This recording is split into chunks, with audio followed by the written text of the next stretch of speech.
Hello, everyone, and thank you for joining us today for the Rolls Battery 101 webinar. Just a few quick items before we get going today. So during the webinar, all attendees will be muted for best audio quality. If you have any questions throughout the presentation, please use the Q&A button at the bottom of your screen to type in those questions. We're going to wait till the end of the presentation to answer those live. The presentation will be recorded and shared with all of you within 1 week of today's session. And please join me in welcoming our presenter, Jeff Miles. Jeff is the marketing manager and product support at Rolls Battery and has been working with Surrett since 2009. So he has lots of experience. Jeff, without further ado, I will pass it over to you. Thanks. Great. Thank you very much, Tatum.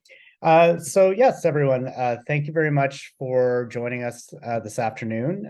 What we'll be going through, as kind of described in the title, is some focus on some of the maintenance requirements when looking at an off-grid system, especially as customers are getting into an off-season scenario with seasonal properties, but also even looking at full-time off-grid systems and some of the things that will be needed as far as maintenance and care and inspection to ensure that the system is going to be operating for many, many years.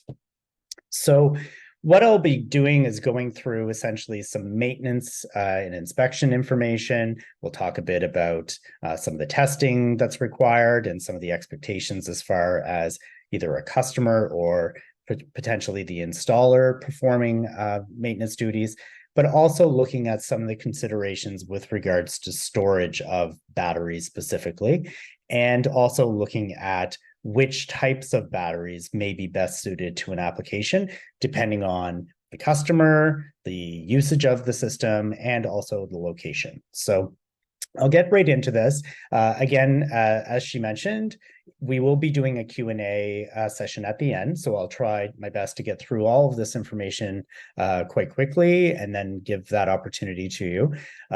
If you have questions, you can put those in the Q&A, and then I'll go through those at the end of the presentation, and if we need to, we can go back to those slides. So what I'm going to be talking about initially is essentially the maintenance of product.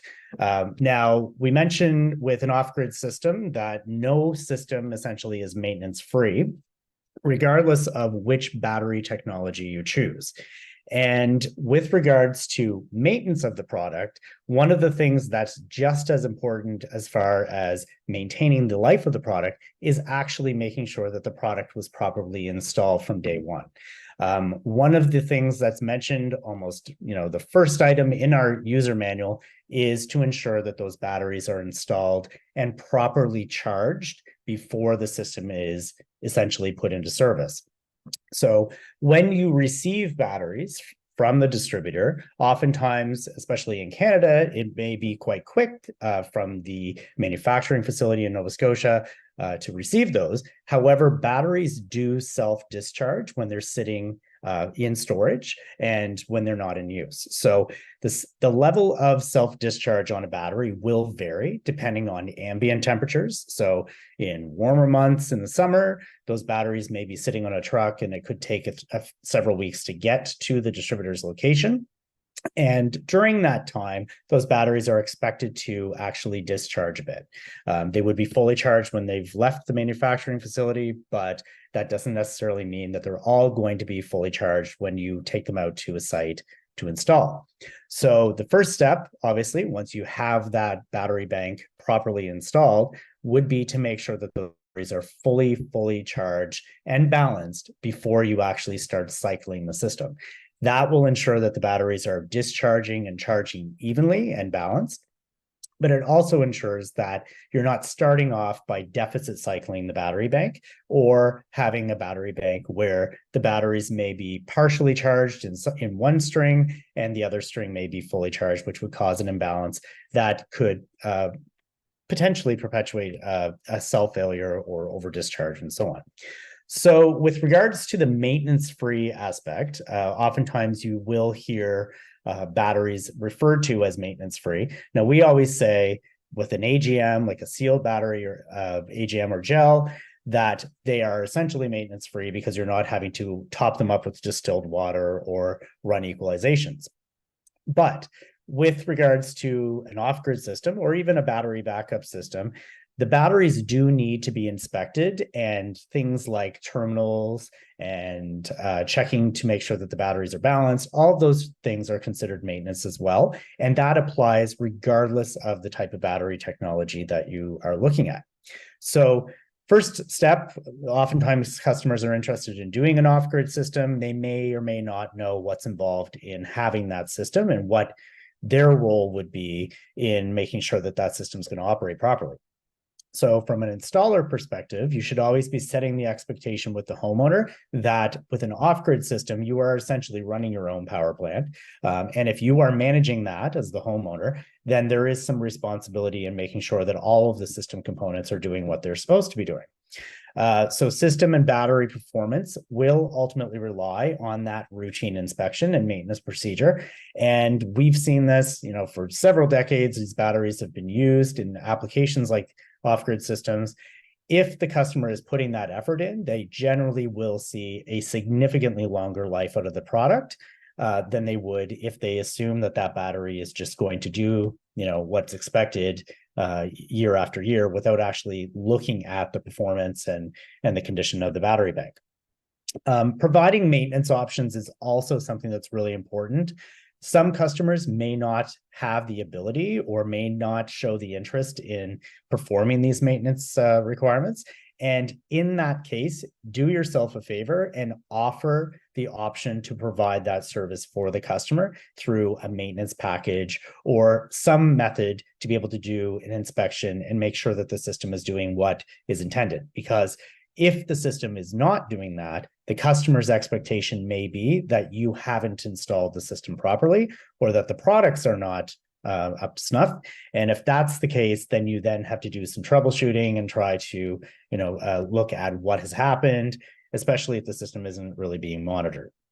It can cause some complications and maybe some unhappy customers that wouldn't be repeat customers.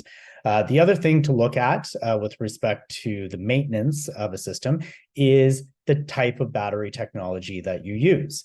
So for many of you, you're probably aware that flooded lead acid batteries essentially offer the cheapest form of energy storage available, but that comes with those added steps of having to make sure the batteries are watered and periodically equalizing the battery bank to make sure that it is charging as it should. Again, you can step from that to a sealed version of a lead acid battery like an AGM or a gel. And then the last would be looking at some of the more popular, newer technologies. We do a lithium iron phosphate battery now. We do those in drop-ins as well as a rack mount option. And those batteries are great for applications where you need to do a quick charge and discharge scenario. They offer lighter options as well for the equivalent amount of storage. But there are some considerations when you look at lithium, especially in an off-grid application that may be remote or operating in a very cool climate, that would dictate whether or not it would be an appropriate battery technology for that application. The other thing is to look at system components and whether or not they offer remote system monitoring. So not all equipment does. And if you have the ability to monitor that system remotely for the customer, that can ease their mind and also allow you to identify if there are issues with the system and to be able to be proactive in going out and doing a service call if it's needed. Whereas, if it doesn't have that monitoring, then you are essentially relying on the customer to provide you an indication that there's a problem. On-site maintenance services may not be required, but in some cases they may be. For some customers, it may be an easy service call to go out and do that. But for remote applications, you may find that you would need to schedule that with the customer, maybe on a seasonal basis, and go out and actually do a check on the system to ensure that everything is running properly, rather than wait for a scenario where the customer is now, running into a problem. They don't have power because their battery bank is out for one reason or another. And then you're kind of having to spring into action to go out and service that. So routine off-grid system inspection consists of obviously looking at the full system. It's not just the battery bank. So you want to ensure that all of the equipment, including the PV array, the inverter, the charge controller, all of the cabling between the batteries and to the equipment, the temperature sensor as well, making sure that that is actually still attached to the batteries and properly installed in the right location. Looking at physically the battery bank to make sure that there's no signs of damage.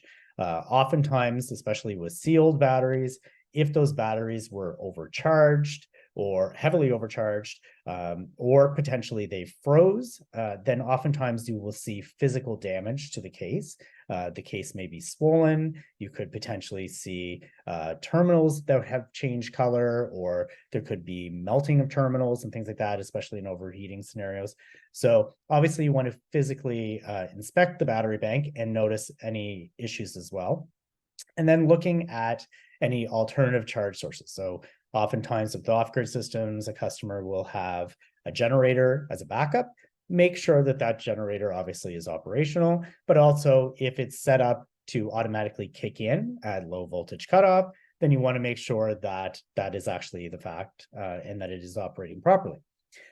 Another thing that should be done as far as the inspection process is to gather customer feedback on the system. So just because the customer is not telling you, they've noticed a problem or a change, doesn't necessarily mean that there isn't.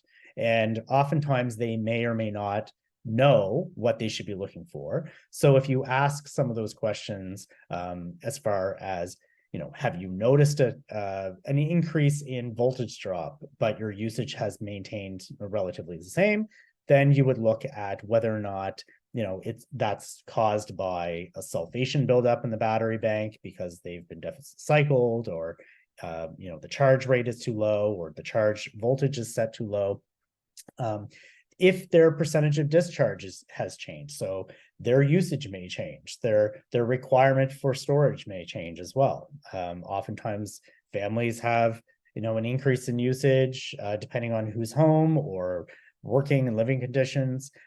For customers that are working from home all the time, they may have an increased usage because they're using power while that system is supposed to be charging during the day, but the system may have been designed for the application where that customer wasn't at home and throughout the day when the batteries were charging. So it's ultimately, those things can affect the performance of the system. So by asking, have you had any changes, and kind of identifying some of the things that could cause the battery bank and the rest of the system to maybe not operate as it was when it was initially set up, then you want to be able to identify that and address it. Charge imbalance, sulfation are by far the most common issues that we see with off-grid systems, especially with deep cycle flooded batteries. And luckily, there are maintenance steps that you can do to be able to proactively fix those issues. But also in a situation where the customer is noticing those problems, you can go in and do things like an equalization, run it, test the system, monitor it, and then be able to kind of recover some of that lost capacity. So one of the things that obviously any installer or even a customer should know about is specific gravity if they're working with flooded batteries. There are a number of different methods that you can use to test specific gravity on the battery bank. And specific gravity is ultimately going to tell you most accurately what the state of charge is of that cell and those batteries in the battery bank. So in an off-grid system, your battery bank is constantly under load because your inverter, your charger, and any loads that are running in the home are going to be drawing power out of the batteries. So looking at a voltage reading of your battery bank in an off-grid system is not going to be accurate because it's constantly under load. And in the middle of the day, if the system is generating power, then it's also going to be charging at the same time, which can skew those numbers. So if you look at specific gravity, the best method to determine whether or not the batteries are obviously getting to full charge, but also that they're all doing that at the same time, is to take specific gravity readings after the batteries have completed the charge cycle and they're resting in float charge. So with most systems, you've got a three-phase charge cycle, where many of you have learned through our maintenance steps, and by looking at the manual, you would set a bulk voltage, an absorption voltage, and then a float voltage. So once those batteries reach full state of charge, then the system should be kicking that into float. And at that point, with our flooded batteries, for example, the specific gravity should be between 1.255 and 1.275. Now, that's a bit of a range on this table. That's based on about 20C to 27C. But ideally at 25C, you're going to see about 1.265 to 1.27. If you're hitting numbers in that range and they're consistent across the battery bank, then that is a very good indication that those batteries are operating as intended. They're not necessarily sulfated, and they all seem to be charging evenly. If you see specific gravity readings that are 1.265, 1.260, and then some of those readings fall down in the 1.24, 1.235 range, that's where we would look at the possibility of a sulfation buildup. And that's generally caused from varying charge rates. So if you're looking at a system where consistently they may be getting 3 to 4 days of great weather and sun, their system may be fully charging during those times. But if they run through a week or a week and a half of miserable weather, then those conditions can change. And so the batteries may not be getting to full charge before the batteries obviously are discharging again overnight. And as that happens, the sulfation will build up in the cells, and that will happen at varying rates. And then when the batteries are actually charging again, they all need to be brought back up to 100% state of charge and forced to desulfate in that process, to basically balance that out. Now, if the charge rate stays relatively low or less than what's recommended, then what we will see is an accumulation of sulfation on those plates. And as a battery actually starts to accumulate sulfation, it becomes more resistant to a charge. And the portion of those plates that are covered in sulfation now won't accept a charge. So it's a bit of a snowball scenario. So as those cells accumulate the sulfation, then they can actually drag down the capacity of the battery bank, but also cause an imbalance at the same time. If that happens and it's left untreated and accumulates over a long period of time, you will see cell failures. So you obviously want to make sure that you are addressing it when it's identified, and checking the specific gravity periodically throughout the year is really, really important. We recommend doing this every month or two, ideally in a off-grid full-time off-grid system. So the customer could certainly zip through and do that. They can do it with a hydrometer. They could use a refractometer, which is a little bit quicker. And then the image that we have here is with a digital specific gravity meter that we use in-house. Certainly more expensive option, but if the customer has a relatively large battery bank, oftentimes they'll kind of opt for the refractometer versus a hydrometer, because it allows you to do those tests a lot more efficiently. And you will find that they're probably going to be more accurate readings as well. So the frequency, as far as off-grid system maintenance, and we're looking kind of focusing on fall with this particular presentation, year-round off-grid systems typically require full system and battery maintenance 2 to 3 times a year. And that's for a system that has been properly sized. You're probably cycling the batteries to 25 to 35% discharge on each cycle, which would allow you kind of a good balance between cycle life and obviously the size of the bank and the discharge. And if that's the case and they're being charged at the proper rate, then generally those batteries are going to operate well. They're not going to accumulate sulfation. So the maintenance involved is essentially just topping them up with distilled water, and then periodically checking, the terminal connections to make sure that those are properly torqued, and obviously there's no corrosion. And then, generally looking and inspecting to see whether or not there are any physical signs of change with the batteries. Adjusting the charge profile for seasonal efficiency. So one point that we have to drive home, especially in Canada, is that no off-grid system is going to perform the same year round. So we see a significant change in daylight hours from summer to winter, but also the angle of the sun is going to be different as well. So you can expect a fixed PV array to perform different from summer to winter. So we're getting into a situation in the next couple of months where we're going to have shorter days. The angle of the sun is going to be different. So if that system was set up and it was installed in July, then realistically, you're not going to see the same performance from the PV array in December. And so you need to accommodate for that. And oftentimes in the winter, if it's a year-round system, this is the time when you would start to gradually increase your charge time or your absorption charge time, because the current that's coming out of the array has started to gradually drop. And so you may see with a PV array, you could be generating 100 or 120 amps of current in July. Now you'll probably be seeing that it'll fall below 100. It could be down to 90 or 80 consistently. And in December, that could drop down as far as 60 or 50. So it all depends on the angle of the PV array, the location of the array, and so on.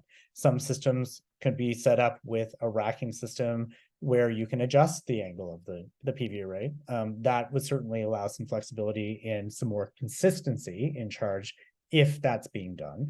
But those are all considerations that you should discuss with the homeowner and look at what would be the best scenario for their particular location. Now, seasonal properties should be inspected and maintained at the beginning and the end of the season at minimum. So if you have customers that are doing an off-grid system, they're only going to be using it through the summer months, we recommend doing an inspection of the system in the spring before they're actually going to start using the system. So you want to make sure that the batteries, again, are now brought to a full charge, similar to the initial setup, and making sure that those batteries have been equalized if they need it, but also looking at specific gravity at the end of that charge to see whether or not they have accumulated any sulfation over the months when they were not in use. At the end of the season, after the customer's been using the system for a while, obviously their usage could be potentially heavy and periodic, then you want to look at the performance of the bank. Have they accumulated sulfation? Are all the specific gravities, relatively close together? If they're not, then that's an opportunity to run an equalization on a flooded bank to be able to try to level that out.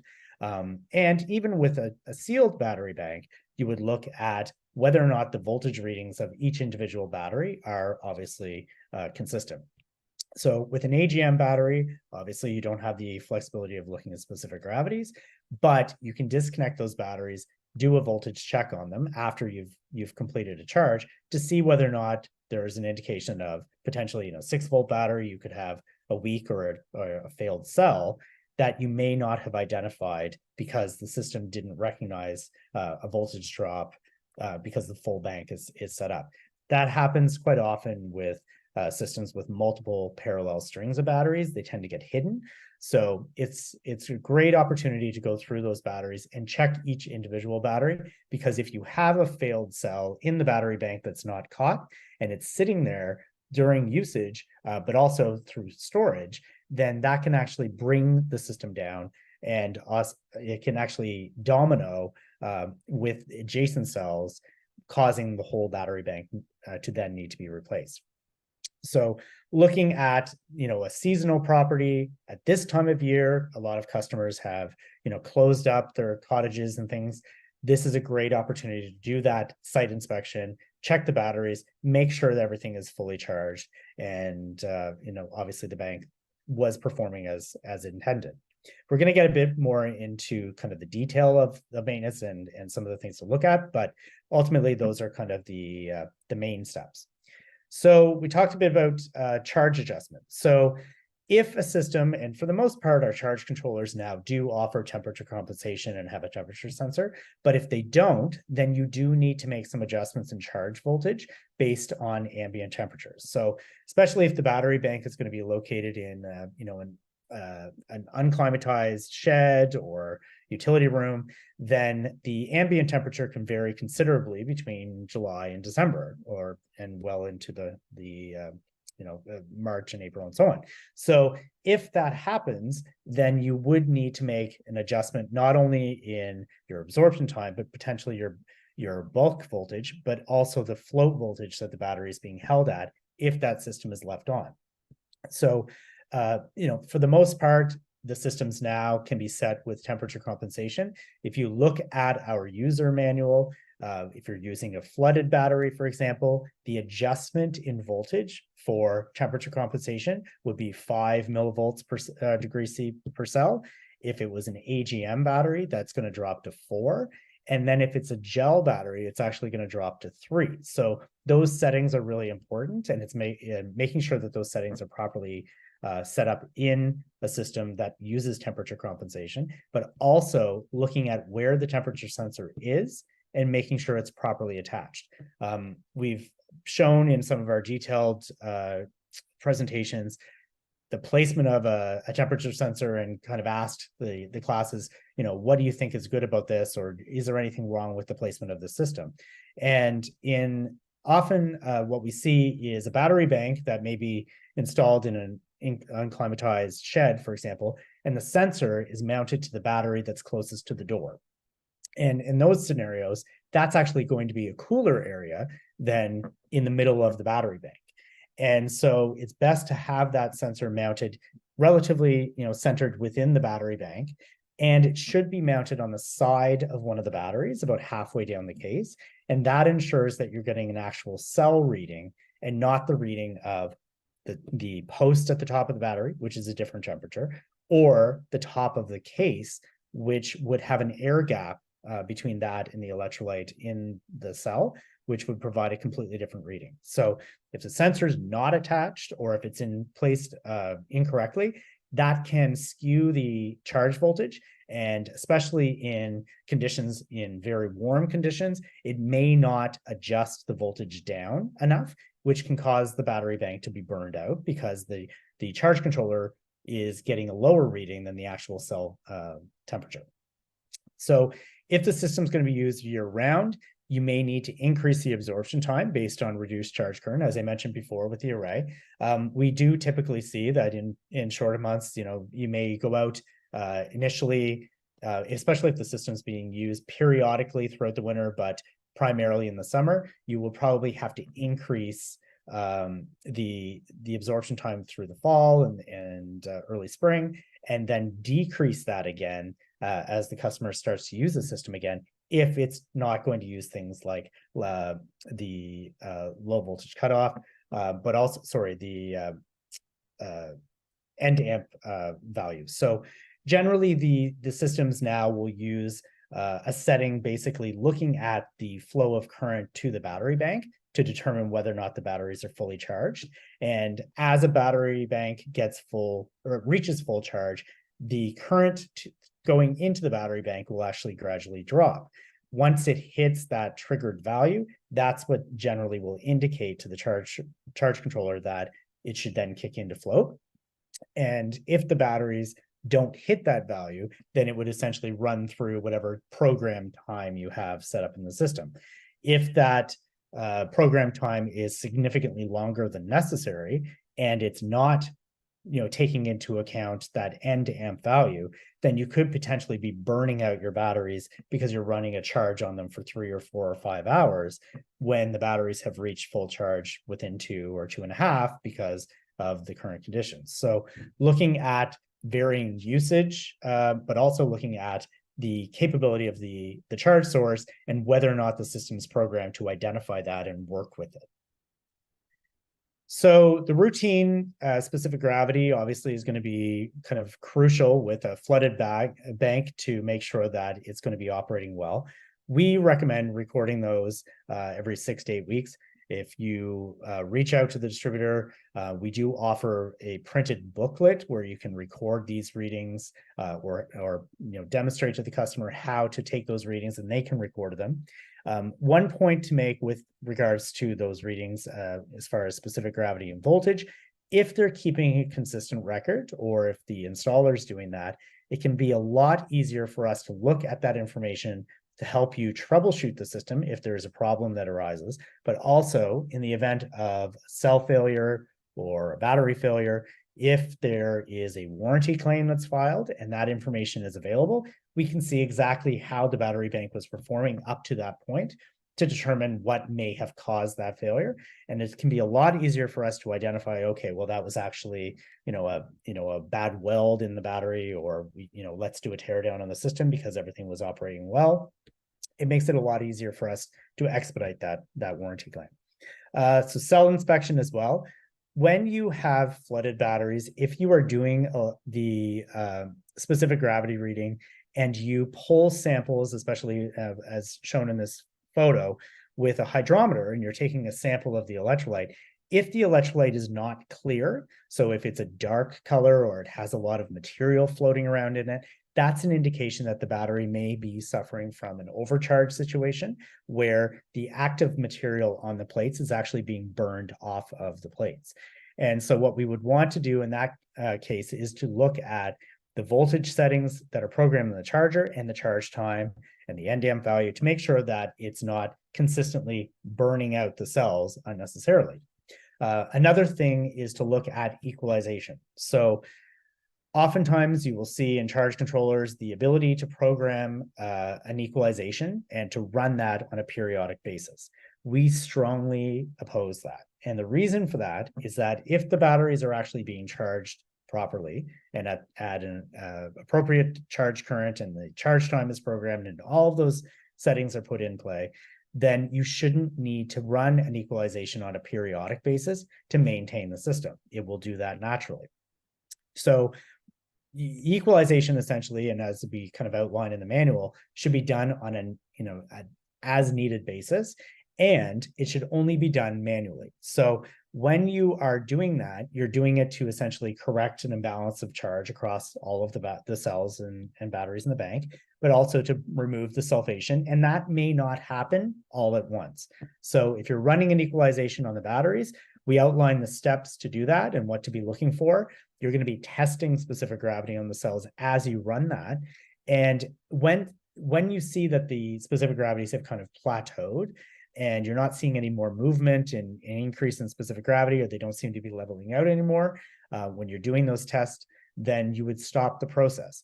But that doesn't mean that the batteries are not going to continue to desulfate. So by breaking up some of that hardened sulfation and then cycling the batteries normally, then it actually will continue to improve and you'll see an increased capacity in the battery bank. So running an equalization, following those steps, allowing the systems to cycle and to continue to desulfate will be the best route because it's not going to burn out the batteries unnecessarily. If you continue to see an imbalance, then a couple of weeks later, you may want to run an equalization again. So in the fall, if you are running an equalization on a battery bank now that seems to be quite imbalanced and shows a sign of significant sulfation, you may need to do more than one equalization, and that should be done over the course of several weeks. So don't run a 10 or 12 hour equalization on the batteries because you're going to be heating up the cells and burning that active material. You've got to give those cells an opportunity to also dissolve the sulfation back into the electrolyte naturally through regular cycling. So you're better off in a scenario where you're trying to bring a battery bank back to equalize, cycle the system a bunch of times. So put a load on the batteries and allow those batteries to actually start to discharge and then charge again, and then go back and revisit that, and you'll get a better obviously result, and you're not going to be burning away the active material that essentially holds the capacity of the batteries. So the watering frequency for flooded batteries is going to be dependent on a number of factors. Depth of the discharge on a daily basis, if it's fairly consistent and you are only taking 10 or 15% out of the batteries, you're going to see the water is going to drop significantly slower than you would if those batteries are being taken down to 50% on each cycle. So if the batteries are actually going down to 50%, or if it's been sized that way, then the watering of the batteries is going to increase because as those batteries are being charged, they're going to be off-gassing hydrogen. And so you're going to see the liquid level in those cells drop more quickly because they're going to be off-gassing more often and for a longer period of time because the charge is longer. As well, charge rate. So if you are putting a lot of current into the batteries, you're going to see the batteries are going to heat up and they're going to bubble a lot more than you would if it's a low charge current. And so if the system's charging very, very aggressively and potentially the voltage settings are too high, then you're going to see the batteries are essentially just boiling, and that's going to use up water a lot more quickly than usual. And you may see in the example of a battery bank where you have a failed cell or failed batteries in that bank, that will cause an overcharge in the rest of the bank when the system is charging. So if you lose a cell or lose a battery in the string, the rest of those batteries are then having to compensate and absorb a higher flow of current and higher voltage.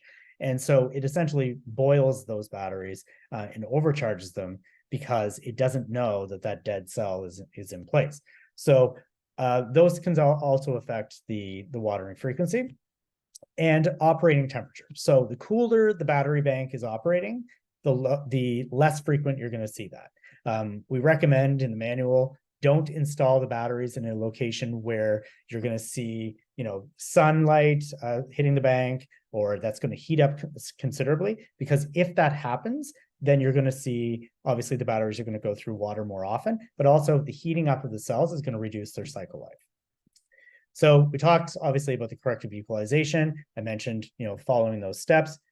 The steps are outlined in the manual, start to finish. It provides you an indication of what you should be looking for. And also be sure to inspect the electrolyte levels before you begin that process, because if the cells are low in electrolyte and you start boiling away some of that electrolyte in the process, you could actually start to see plates exposed. And if the plates become exposed and dried out, then that can permanently damage the cell. So it's important that obviously the plates are completely submerged in electrolyte. And so you have to make sure that that happens. And at the end of the equalization, especially if it's an extended period, then you want to make sure that it's going to be topped up as well.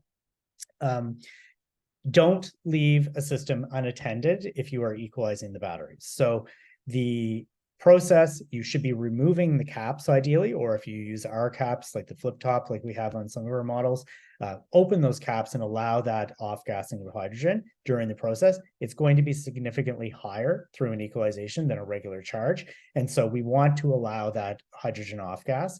If the caps are sealed in place because they're not clean, sometimes it can actually force so much pressure from off gassing inside the cell that it can actually crack the case. So it's important to open those up during the process. And we don't recommend, as I mentioned, programming those equalizations because it should never be running unattended. So with sealed batteries, we talked a lot about equalization because it gives you kind of the best performance out of a flooded bank. With a sealed battery, you're obviously not having to water and run those equalizations, but you can still check voltage and you can still, look at your terminal connections and retorque and so on. With all batteries, they're going to heat up and cool over and over again with charging and discharging. And so those terminal connections over time will start to loosen. And so it's important, we recommend at least once a year, go through all of those terminal connections, disconnect them, clean any corrosion off or dirt off the terminals, retorque them to the torque setting that's recommended in the manual. And that varies depending on the type of terminal you're using. And then, oftentimes installers will use a dielectric grease on those terminals to reduce the amount of corrosion and kind of prolong that. If you leave corrosion on the terminals for a long period of time, it can eat away not only on the terminal connection and the cable, but also in the post itself. And oftentimes it can damage the post to the point where it can't be repaired. And so that battery would need to be replaced, even though the cell may not be a problem. It's essentially a terminal connection that's no longer safe. So battery inspection, again, AGM batteries, oftentimes we will hear or see photos from customers where they had an off-grid system that they're shutting down from the winter, and they come back in the spring and the cases show a sign that they're swollen. That's generally caused by freezing. And so the batteries essentially are running through self-discharge throughout, the off season because they're not being charged or they could potentially be disconnected.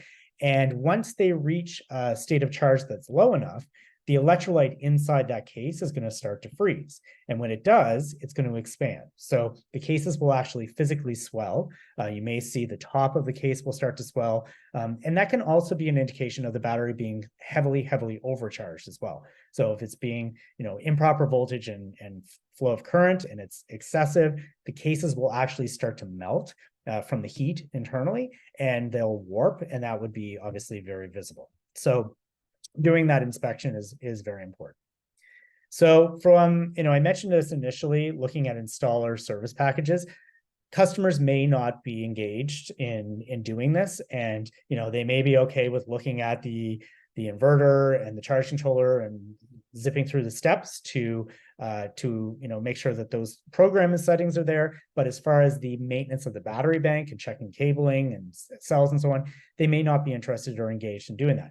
By offering that maintenance package, and you can vary the package that's offered depending on the type of customer and the size of the system, you can save yourself a lot of headache and a lot of surprise service calls. So we really recommend doing that and having that discussion with the customer to determine what they feel is reasonable as far as the frequency of you going out and doing this. With an off-grid system that you're shutting down for the winter, this is a great time to have that discussion with your customers and say, let's go out and do an inspection of the system, make sure it's prepped for the winter months, and then make sure that in the spring, when you're ready to start using it again, we get it set up so that it's going to operate and be reliable. So access to remote sites, oftentimes, we hear about customers that don't have access to the system throughout the winter. That obviously is going to be a factor in determining whether or not you leave the system running or shut it down, but also in whether or not the customer is doing the maintenance before they shut the system down, or if you are going to schedule that appointment as well. So the consideration, obviously, with an off-grid system shutting down seasonally is to look at whether or not, obviously, it's going to be accessible. So if you don't have access to the system and you don't have remote monitoring on it, then you essentially are guessing whether or not the batteries are actually getting, proper charge and that they're not over discharging and potentially freezing. The location of the PV array, it's fixed to a roof, and that roof is going to be covered in snow and ice for several months. Don't count on that PV array generating sufficient power to be able to maintain a charge on the batteries. As soon as that PV array is completely covered and it's not generating power, your inverter and charger are now pulling more power out of your battery bank. And so it's going to cause a faster discharge on the batteries than they would see if they were just fully charged and then disconnected and left throughout those months. So by assessing the system and looking at what could be done to prevent that from happening, it's really important. With flooded batteries and AGM batteries, they tend to be more forgiving to colder temperatures. And so as long as those are fully charged, then you shouldn't see, especially in our climate, any indication of freezing. Just as an example, a battery that's 50% discharge can freeze at -20, -25 C. But if those batteries are held well above 75%, you should never see those cells freeze for several months. Ambient temperature range as well. And we talked a bit about lithium batteries. They are equipped with a BMS system that essentially dictates how that battery can be charged and at what temperature range. If it's operating at very cold temperatures and you leave the system, then it may actually shut down and cut off the ability to charge the battery, because the BMS says, okay, you know what, it's below zero and that's not safe, so it's not going to allow that charge. So you have to look at that as well. So if you're going to leave the system running, monitoring and refreshing the charge is also important. You can leave the system set up and float. If you have remote monitoring, that's kind of the safest route. But when you see very low temperatures, one thing to keep in mind is that if you are leaving a system throughout the winter and it's going to be consistently very cold, you're almost better off just fully charging the system, the battery bank if it's flooded or AGM, and disconnecting it completely, because you're actually going to see a slower rate of self-discharge in very cold temperatures than you would in warm temperatures. So, if it's -20 consistently and the batteries were fully charged, you're going to see a rate of self-discharge that it could only be 2 or 3% per month. But if it jumps up to 20 C, then it could be up to 10% per month. So it's going to increase as the ambient temperature increases. So throughout the spring, you're going to start to see the batteries discharge, self-discharge a little faster. If it's left in float, then ultimately that system is going to maintain the batteries at 100%. But keep in mind as well, these batteries, especially deep cycle lead acid, are designed for cycling. And so if they're going to be left for 6 or 8 months at a time, it's good to actually put a load on the system and allow them to periodically cycle so that they're not actually as developing what we call stratification of the electrolyte, and also accumulating sulfation that's hardening over those months that is going to then be more difficult to remove in the spring. So some customers will put the PV array on a rack and be able to adjust it. In some cases, they could even put it up at a 90-degree angle to generate enough power to be able to maintain a system in float, but prevent the buildup of snow and ice. And obviously making sure that there's no loads on the system over and above the essentially the equipment itself, the components. Check the temperature sensor, obviously making sure that it's fixed before you get into the very, very cold months so that the voltage is getting adjusted, and confirm the voltage for flow if you're going to leave the system running.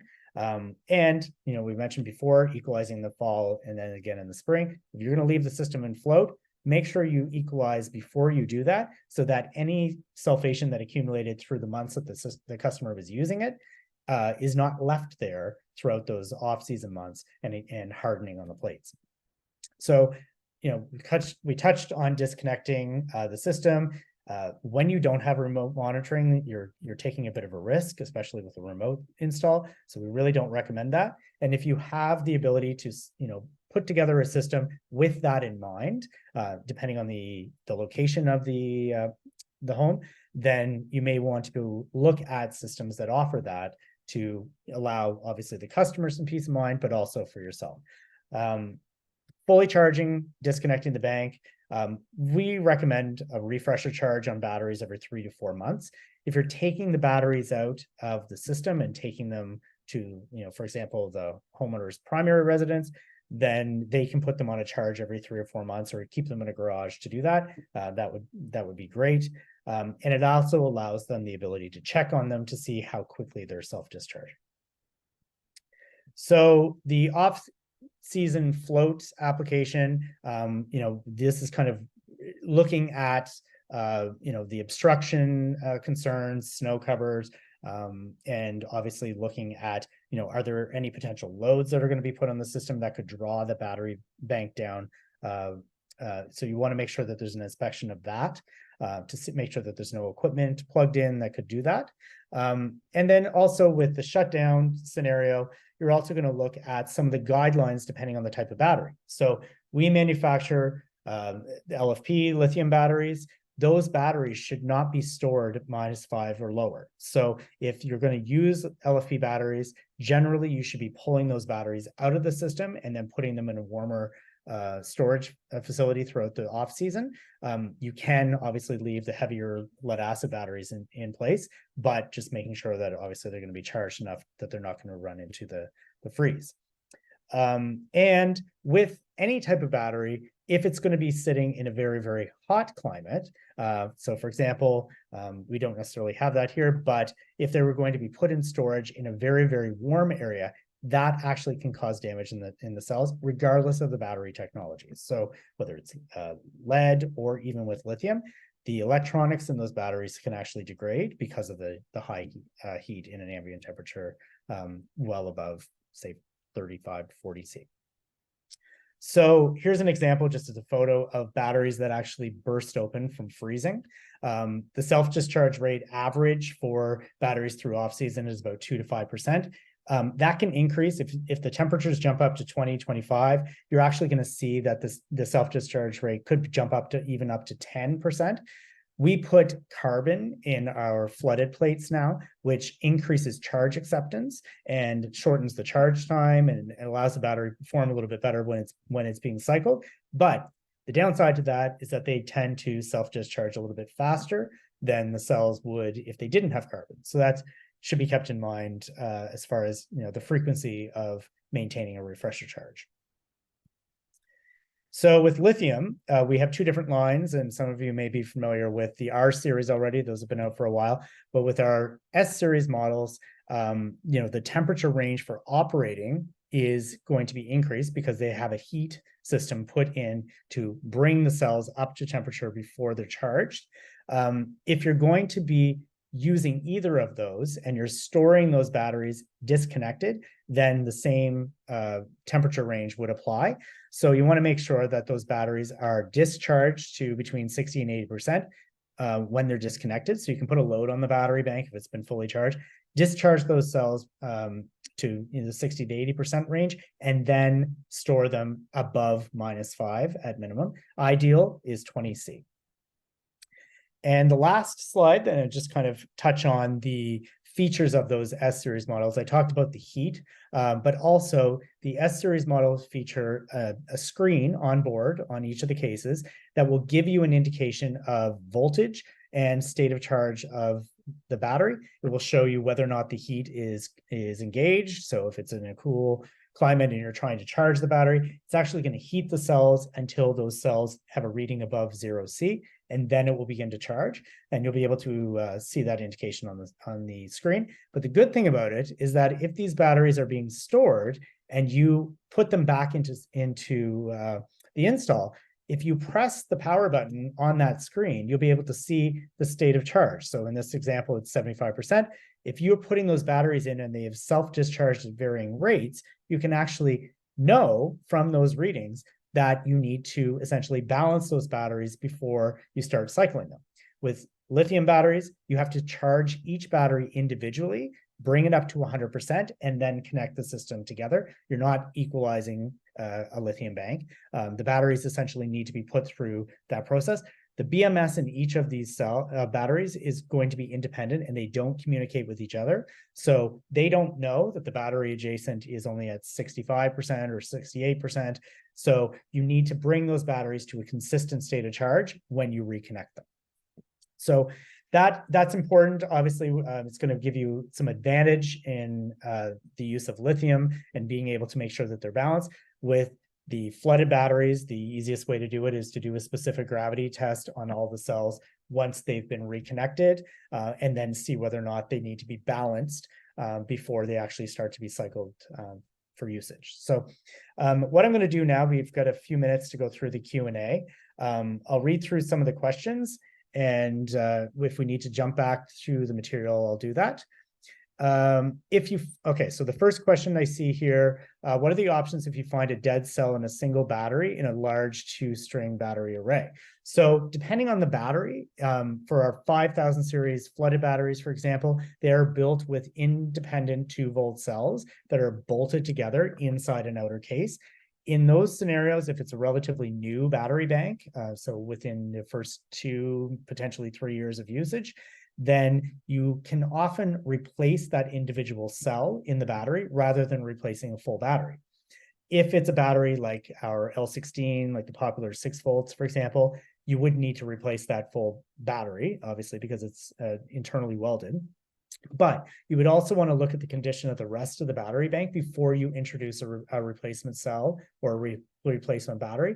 If the batteries all show varying status of charge and potentially problem with sulfations, putting a brand new battery into that battery bank can cause more problem because it can actually increase the charge imbalance across the string, because a new battery is going to be more resistant to a charge than a battery that's already been conditioned and broken in. So we've talked a bit about this in our trainings, the importance of making sure that you're not just throwing a new battery into the string and assuming that it's going to perform the same way. They go through a break-in period for about 60 cycles, which can take some time, especially with a seasonal off-grid system. And so you are not going to see the performance of the battery and the charge acceptance match the rest of the battery bank for quite some time. And that charge imbalance can actually cause more cells to start to fail. So when you take the voltage of a single AGM battery in a string, and is it necessary to disconnect the jumpers? Ideally, yes. So you would want to do this if you're doing an inspection of the system. You want to look at each individual AGM battery, not the system connected together, because you're going to get a skewed voltage reading if you're looking at a full string of batteries or potentially multiple parallel strings of batteries. So, going through that maintenance step, you would ideally, if you've got two strings of batteries, you're going to, keep one string connected and then work on the other one independently to be able to check those. So if you're looking, okay, so would it be possible to give more suggested information on AGM and gel batteries? So the use of AGM and gel batteries is great for minimizing those maintenance steps and equalization watering, but you will see shorter cycle life from those batteries because you don't have the ability to do that maintenance. So, it's a bit of a toss to look at AGM. It's kind of the next step after flooded as far as cost goes. It's not considerably different, especially if you're looking at the L16 sizes, but depending on the size of the battery bank, you may need to replace that battery bank, again, and the cost could be higher for the customer overall, rather than going with a higher capacity flooded battery that could last 15 or 20 years. So that's kind of, a consideration to look at when you are kind of choosing a battery technology. Gel batteries tend to do well in float applications versus the flooded and AGM. And it's just based on the electrolyte that's used. Gel batteries are often used in backup systems like telcos and so on, where they're not going to be cycled as frequently, but they're maintained in float. So they tend to perform well in those conditions. And the AGM and the flooded batteries generally like to be cycled to maintain their capacity and the performance. What variance in specific gravity readings between cells should trigger equalization? So let's say, for example, I'm just going to give you a brief example. 4 batteries, most of the cells are all 1.265, but some of them start to get below 1.255. So if you see a difference of 1.265 and then numbers that are 1.255 or below in the string, that's a pretty good indication that you should probably equalize and balance them out. Now, if it's only one cell and everything else is consistent, that's an indication that potentially that one cell is starting to go bad. So you want to look at why that's happening. It could potentially be a bad weld with the battery or poor connection, could be a loose cable connection, things like that. So there are some troubleshooting steps that we outline in our manual and in our documentation to kind of help to determine that. But generally, if you're seeing those readings vary by, more than 0.01, then that's a pretty good indication that you should probably address it. The longer you leave it, the more difficult it is to correct. So you will see more watering requirements with batteries if the batteries are discharging more heavily on each cycle. So batteries will naturally start to lose some of their capacity over time. So if the usage of the battery stays fairly consistent, so the draw on the batteries on a day-to-day basis is pretty much the same, but the capacity of that battery is gradually dropping, then your depth of discharge is now increasing. So if you size that system on day one to do 25% depth of discharge, and that's what you're hitting, and then 8 years in, the batteries are 60% or 50% of their initial capacity, then now you are discharging those batteries probably close to 50%. And so the charge to bring them back up again is going to be longer and it's going to heat up more. So you're going to see more watering required for those batteries. Dual 48-volt banks of 2-volt roll cells. Both banks are 8 years old. I have a couple suspect degraded cells. What is my best approach? So if the banks are up in the 8-year range, realistically, it's not recommended that you replace individual cells at that point if you can avoid it. You're going to see, again, that charge imbalance, which is probably going to cause more problem than good if you do introduce a new cell.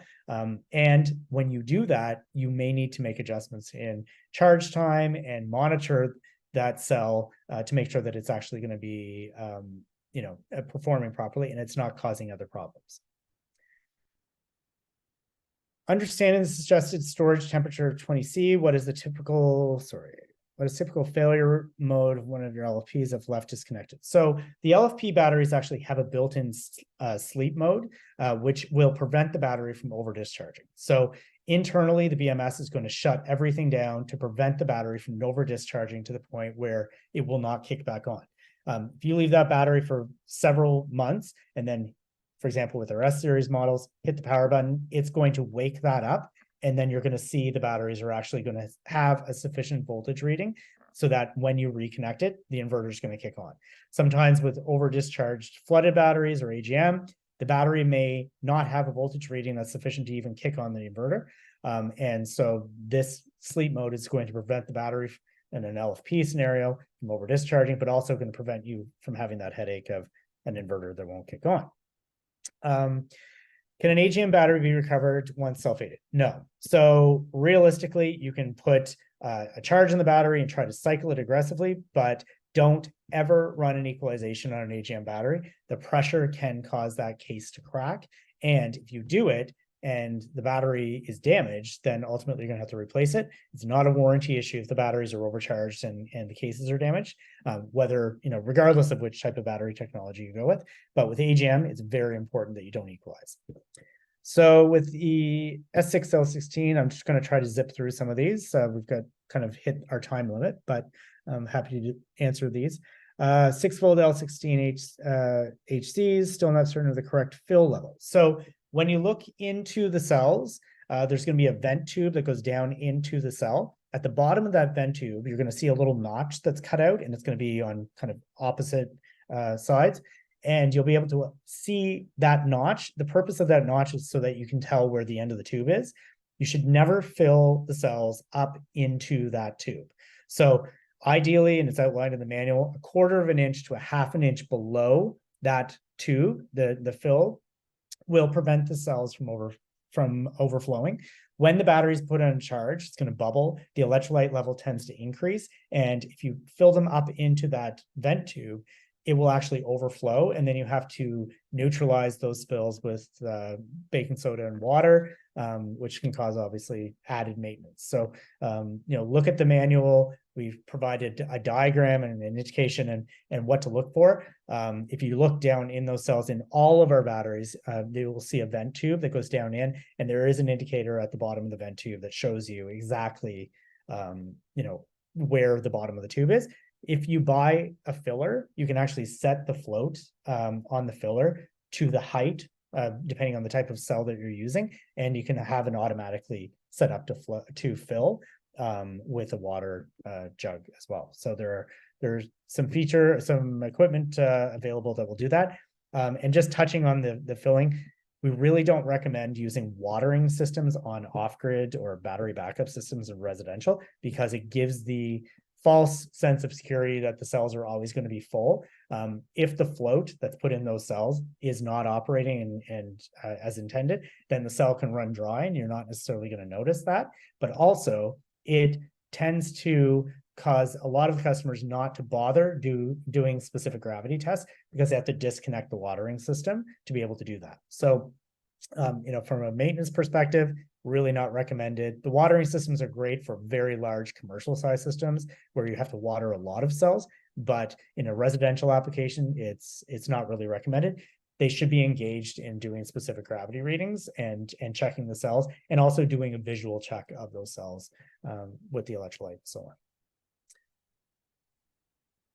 So how do you rejuvenate or improve the cell capacity in an AGM? So the only way to do it is honestly to make sure that it's charged properly and that it's not obviously getting overcharged in that process. By charging the battery at the recommended charge current rate and voltage, that and discharging the batteries and cycling is going to be the only way to be able to maintain or to improve cell capacity. If they start to sulfate internally and you correct those settings to the regular recommended charge voltages, so let's say, for example, you left default settings in the system accidentally, by correcting it, you will gradually see some improvement. But again, don't try to fast track that by equalizing, or you'll run into more problems with the AGM. Can you add battery acid? No. So the only time you should ever need to add battery acid to a battery is if the cell is completely knocked over and all of the electrolyte is out. We do pre-mixed electrolyte. Don't attempt to top up cells with acid, thinking that that's going to correct a situation of low charge or sulfation issue, because it won't. It's actually just going to cause more damage. So, and if you do that, you're actually voiding your warranty. So you should only ever be putting distilled water in the cells. How do we feel about rearranging cells to optimize? Yep, that sometimes we do recommend that. So generally, if you've got a very large battery bank with multiple parallel strings, you may need to adjust the location of string 1, 2, and 3 based on the performance of the strings and the flow of current. So over time, sometimes customers have had success in kind of putting string number 3 in the position of string number 1, or rearranging the batteries based on the consistent readings that they're seeing in specific gravity and voltage. Realistically, batteries charge independently when they're connected, even though they're connected in series and parallel. So their ability to absorb that charge is going to vary. So sometimes it is recommended to do that rearranging, especially if you're putting in a new battery. You may want to put that at the beginning of the string. What about high frequency sulfation breakers? So those are essentially what we call pulse chargers. They only really work if you put them on from day one. We really don't recommend bothering with it, because if the batteries are getting properly charged and discharged, they shouldn't need it. Those sulfation devices essentially are there as kind of a maintenance tool to ideally prevent the buildup of sulfation, but they don't do it if the cells are actually getting cycled properly. It's not really doing anything. So it's a bit of overkill. And I think Brian's just answering that last question. Again, we will have this recorded. If you have any other questions, you can always reach out to us at support@rollsbattery.com. For those of you that may be in the Calgary area, I will be at the electricity transformation event at the end of the month. If you have any other questions, and I'll be attending and in the Charge Solar booth. Jeff, thank you so much for joining us today and for sharing Great. your expertise. As Jeff mentioned, this webinar will be shared with everyone within 1 week of today's session. Thank you, everyone, for attending today. We had a really good turnout. And thank you again, Jeff, for your informative presentation. Take Great. care. Thanks for having me. Have a good day. Bye. Thanks.